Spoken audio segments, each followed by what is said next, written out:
"Mom, my hand hurts a lot." The little girl's trembling voice echoed through the marble halls, breaking the heavy silence of the grand house. Her small fingers were red and wrinkled from the cold, soapy water as she struggled to clean the last stack of dishes taller than her. But her stepmother, Clara, didn't turn around. "You'll finish all the dishes before dinner," she snapped, her voice sharp and cold, as if every word carried ice. Emma bit her lip hard, trying not to cry out again. She knew that crying would only make things worse. Tiny tears escaped anyway, mixing with the foam and sliding down her cheeks into the sink. Her hands trembled as the pain stung with every scrub, the rough sponge cutting her delicate skin. The house around her was vast and silent, filled with things that glittered but felt empty, chandeliers that sparkled but didn't shine warmth, marble floors that echoed but never laughed. In the corner of the living room, the family photo still hung, a smiling man with kind eyes, holding a small girl on his shoulders, while a woman with gentle curls stood beside them. But that woman was gone now. Emma's real mother had passed away when she was only 4, and her father, a busy businessman, had remarried quickly, believing he was giving Emma a new mother, a new chance at love. He didn't know that love had turned into punishment. Every day was the same.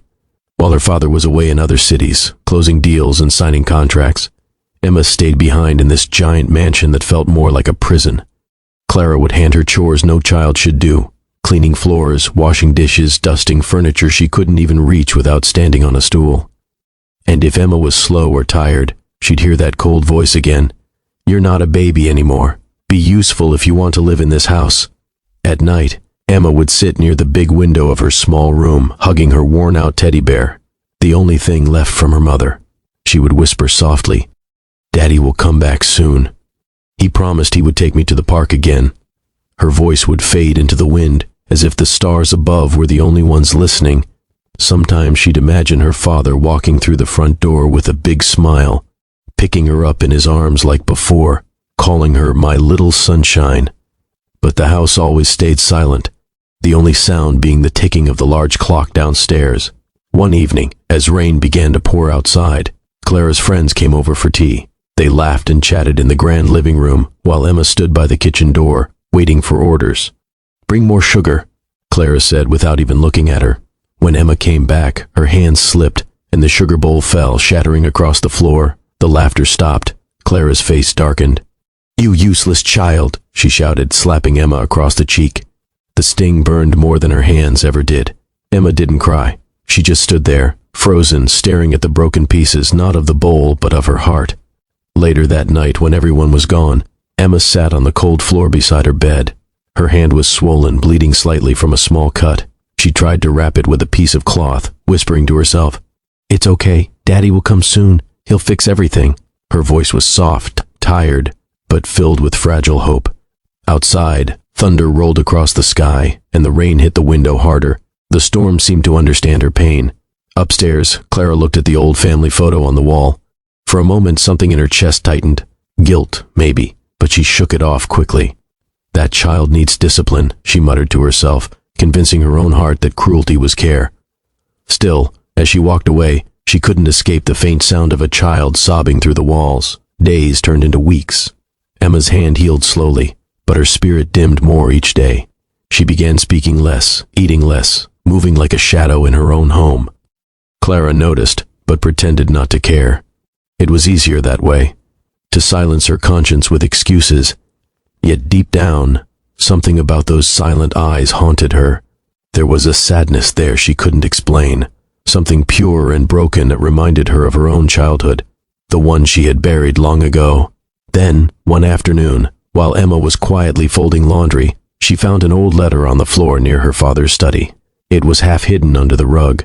She opened it carefully and saw her name written in her father's handwriting. "To my dearest Emma," it began. "I know Daddy's been away too long, but everything I do is for you. Soon, I'll come home, and we'll never be apart again." Her small lips curved into a trembling smile. "He didn't forget me," she whispered. She clutched the letter to her chest, feeling warmth spread through her again for the first time in months. That night, she fell asleep with the letter under her pillow, dreaming of the day her father would walk through the door. In her dream, he lifted her up, called her his angel, and told her how proud he was of her. But when morning came, the dream faded into the same gray silence. Clara's voice called from downstairs. "Emma, hurry up. The floors need cleaning." Emma rose quietly, her hands still sore but her heart holding on to that one small spark of hope, because even in pain, even in loneliness, she believed in her father's promise. She believed love could find its way back, and somewhere, far from that lonely mansion, the man she missed so deeply stood in an airport lounge, looking at a framed photo of a smiling little girl. His heart ached with guilt. He had chased success, money, and fame, but as he looked at her picture, something inside him whispered, "Go home." Little did Emma know, the winds of fate had already begun to shift. The man she prayed for every night was on his way back, and soon the walls that held her pain would echo with something new. Not silence, not anger, but a father's voice breaking through the storm. Because sometimes life waits for the moment when the heart remembers what truly matters. Not wealth, not pride, but love that was once lost and is now finding its way home again. The heavy front door slammed open, echoing through the silent halls like thunder. "Emma!" His voice cracked as the millionaire Richard dropped his briefcase and ran forward. His eyes widened at the sight before him.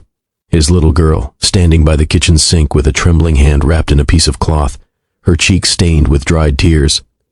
For a moment, time froze. He had dreamed of this reunion for weeks, but not like this. Not with pain written all over her tiny face. Clara stood nearby, her posture stiff, her lips parted but unable to speak. The air between them grew heavy, filled with guilt, fear, and something deeper, realization. Richard knelt down, his breath shaking. "Emma, my little girl," he whispered, reaching out to her. As soon as his hand touched her cheek, she broke down completely, sobbing uncontrollably, her little fingers clutching his shirt like she never wanted to let go. "Daddy, I tried to be good. I did everything right. I didn't want Mom to be angry." Her words pierced through his chest like knives. He pulled her into his arms, holding her tightly as if the world could disappear around them and he wouldn't care. His throat burned with guilt, his eyes filling with tears he hadn't shed in years. Behind him, Clara took a step back, her confident expression faded, her voice trembling. She just needed to learn responsibility," she said weakly, but even she didn't believe her own words anymore. Richard turned his head slowly, his expression cold and broken. "Responsibility? She's a child, Clara." His tone was quiet, but it carried the weight of a storm. He looked back at Emma's small bandaged hand, then at the expensive gold watch on his wrist, the one he once said symbolized his success. Without hesitation, he ripped it off and threw it across the room. It hit the marble floor with a sharp crack. "No deal, no meeting, no money is worth your tears," he said softly, more to himself than to her. The room went silent again, except for Emma's soft sobs. He lifted her into his arms and carried her upstairs, into the room that had been forgotten. Her real room, filled with toys, books, and drawings that had gathered dust. He sat on the edge of the bed, brushing her hair gently. "I'm here now, sweetheart. I'm not going anywhere," he whispered. Emma looked up at him through watery eyes, her voice barely audible.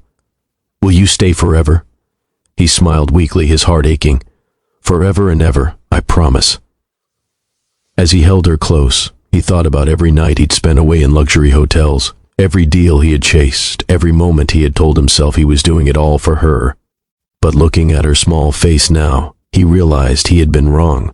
Success wasn't in the money he made or the companies he built. It was in the little arms wrapped around his neck, in the innocence he had left behind when he chose ambition over presence.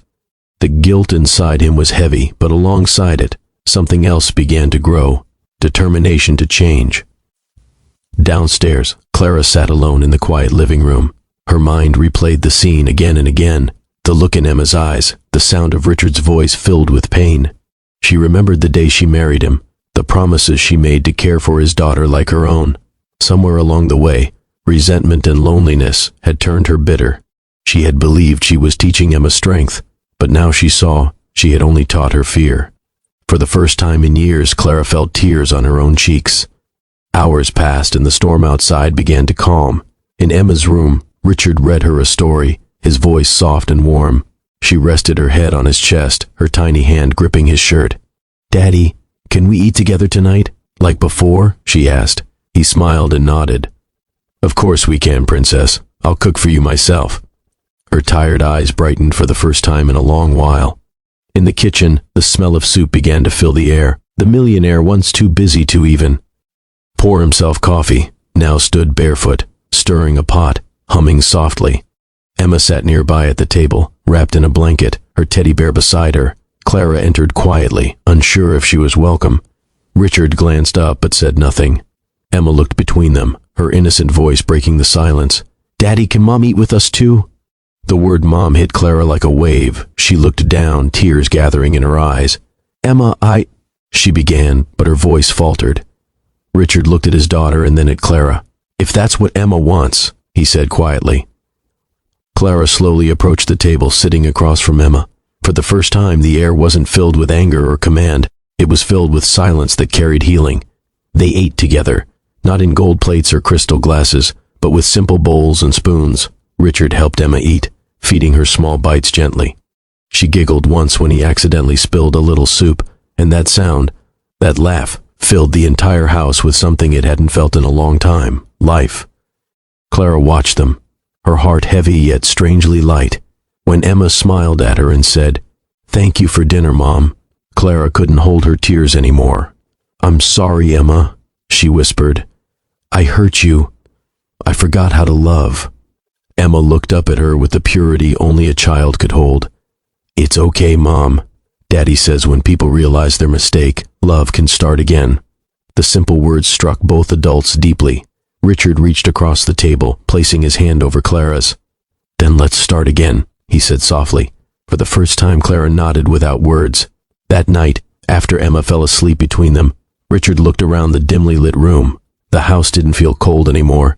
The walls that once echoed with loneliness now felt alive, wrapped in something real: forgiveness, warmth, and family. He kissed Emma's forehead gently. "Sleep well, my angel," he whispered. Then he looked at Clara, who was quietly wiping away tears. "Thank you for staying," he said simply. She smiled faintly. "Thank you for coming back." Outside, the rain had stopped. The moonlight streamed through the window, casting soft silver patterns on the floor. The house that had once been built on wealth now stood on something far stronger: love rebuilt from pain, forgiveness born from guilt, and a father's promise finally kept.